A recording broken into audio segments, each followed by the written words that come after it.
Oh, a striking moment in last night's debate, one of the more surprising ones actually, when Donald Trump said that he disagreed with his running mate, Mike Pence, over how to handle the crisis in Syria.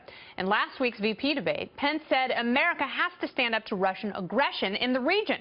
But last night, Trump suggested he'd be open to partnering with Russia to defeat ISIS. Now today, Pence tried to downplay the difference. But it all comes amid a warning from the former Soviet leader Mikhail Gorbachev that U.S. and Russian relations are at a, quote, dangerous point for the world. Here now, former ambassador to the UN and Fox News contributor. It's John Bolton. Welcome back, Ambassador Bolton. Glad to be with you. All right, so how do you square the Pence-Trump Syrian circle? Well, I don't agree with either one of them, so there. Look, the issue for the United States is how best to deal with an extraordinary array of complex problems in a small space.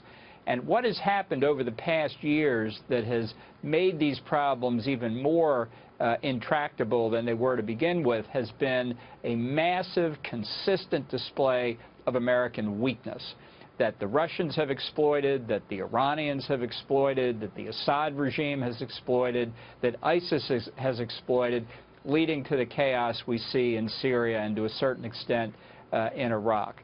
So unraveling the mess that Obama has made is very complex, but it requires more than anything else a display of American strength and resolve.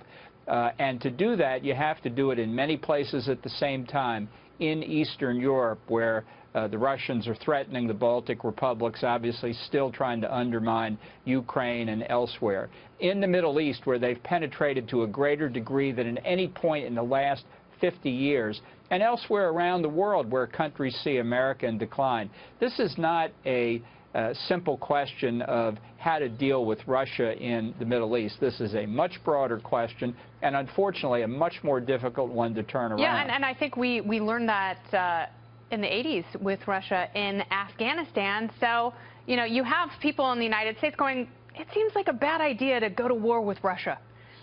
They've got a lot of nuclear missiles, and Putin seems a little bit unhinged. So it seems like you have to have sort of a dual strategy that you're talking about.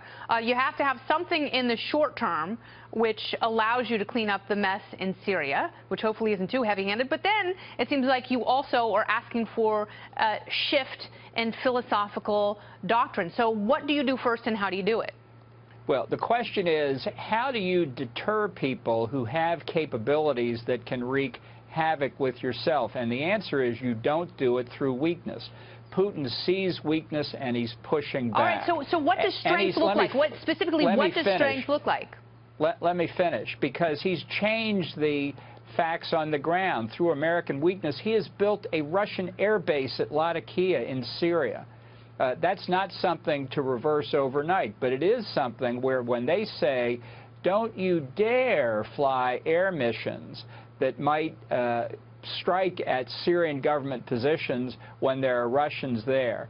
I think that's precisely when you put missions in the air. If our aim is, as President Obama said, to overthrow the Assad regime that threatens Syrian government positions.